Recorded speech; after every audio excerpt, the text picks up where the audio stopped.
Krono ngarep kuwi selesai kabeh kok ngono iku kok ana akibate dhewe.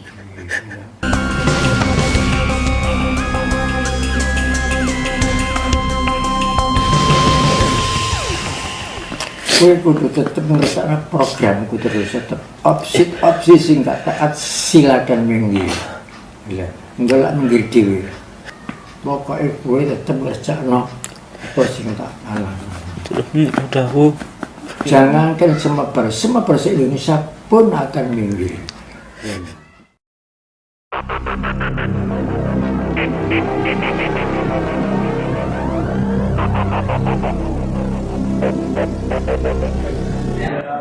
Sebenarnya tadi sebenarnya kembali satu saksi sebenarnya juga bukan saksi yang kualifikasi menurut KUHAP.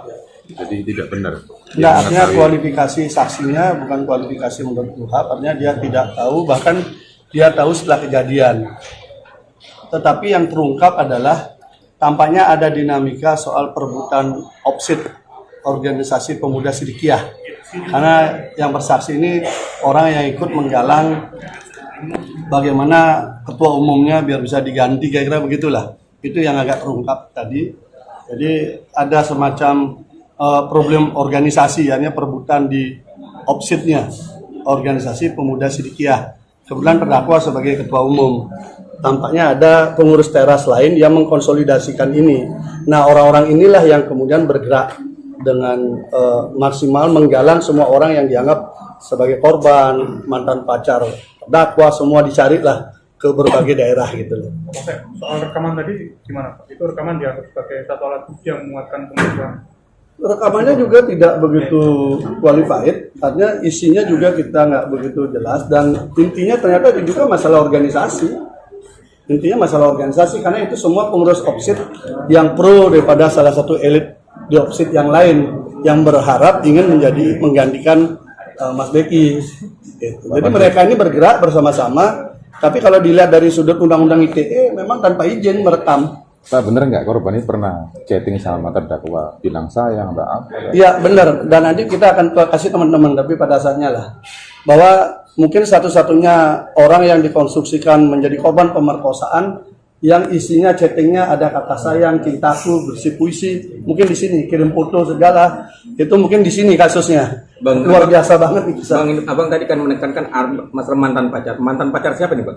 Mantan pacarnya Mas Beki dulu. Dan itu dicari sampai yang dulu-dulu pun dicari-cari, tapi ada yang mau ada yang enggak gitu loh. Artinya ini kan ada motif, istilahnya apa, mens reanya, actus reusnya itu sudah ketemu bahwa bagaimana Mas Beki ini yang penting jatuh dari Sidikiah. Itu Baik dia disampaikan memegang saksi tadi opsit itu? maupun dia memegang yang lain gitu loh. Itu disampaikan saksi tadi waktu Ya, di terbongkar lah dari hasil penggalian kita, terbongkar problemnya itu. Karena surat yang dibawa menjadi alat bukti, surat terkait dengan keberatan organisasi. Ini kan apa urusannya orang pemerkosaan dengan organisasi kan gitu. Nah, kira-kira seperti itulah. Itu diungkapkan di apa? Diungkap di Di keterangan penggalian. penggalian atau di pengadilan? Di keterangan?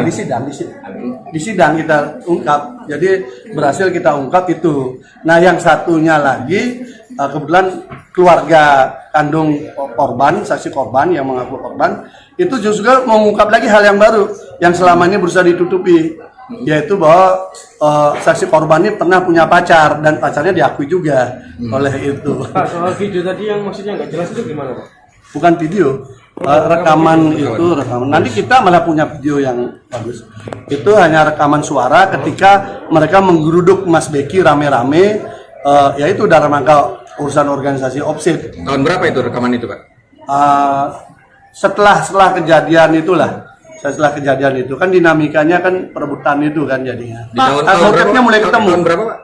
Tadi pengakuannya 2017-an, tapi kita kan belum tahu karena dia yang rekam dia. Hanya kita tanya, apakah rekamannya itu hasil memang diizinkan sebenarnya atau diam-diam ternyata mereka lakukan, ini kebiasaan mereka katanya. Tapi saya tanya ketika mereka bertemu dengan sekjen, ada nggak rekaman? Nggak ada. Pak Ini kan Pasek, berarti Pak motifnya Pasek, ketemu. menegaskan kembali terkait pacar dari korban ini. Dengan diungkapnya adanya pacar dari korban, artinya perbuatan pencabulan itu tidak dilakukan Beki tapi dilakukan pacar atau gimana? Nah, kan kita motifnya harus kita urai dulu. Kan urusan itu kan misalnya nih tanya dokter aja yang ahlinya ahli. Kalau kita kan bukannya ahlinya ahli. Dokter saja ketika ngomong benda tumpul aja, tanya benda tumpul siapapun sudah menjadi susah pertanyaannya kan. Jawabannya siapa kan susah. Artinya Tetapi belum tentu konstruksinya ketemu bahwa dia ini pernah punya pacar, inisialnya GS, itu diakui oleh kakaknya, putus juga diakui oleh kakaknya cukup lama. Ini kan indikasi ada hal yang menarik untuk kemudian kita gali. Nanti kita tanya saksi yang lain lagi yang memang kenal-kenal dengan mereka, sehingga pelan-pelan kita bisa urai. Ternyata untuk sementara ini problemnya memang lebih dominan bagaimana Mas Beki ini tidak bisa pegang Sidikiah. Pertama opsitnya digoyang, kemudian mungkin sebagai pelanjutnya. Gitu. Mantan pacar itu sendiri Senang sekali ngomong mantan pacar. Ya enggak. Ya, Artinya tadi mantan pacar korban. Ya. Mantan pacar korban itu setelah ada kasus ini apa sebelum ya? Dari sebelum sampai dengan yang tahun GS ini. Yang ya, GS ini. Ya itu dari sebelum beberapa tahun sebelum sampai ke tahun yang sebutkan peristiwa itu. Artinya GS ini mantan pacar sebelum adanya kasus. Prosesnya antara itu, makanya detailnya kan dia bilang kan tidak pernah cerita kapan putusnya dan sebagainya, tapi dia tahu pacaran dan tahu sudah enggak lagi. Artinya benda tumpul tidak hanya masuk. Itu kalau kita ditanya siapa kan enggak mesti, tetapi kan imajinasi kita bisa berpikir kan. Nah, itu loh. Dengan usia segitu, pacaran sekian tahun, ya yang pernah pengalaman pacaran kan bisa menghitung sendiri. Ini Pak.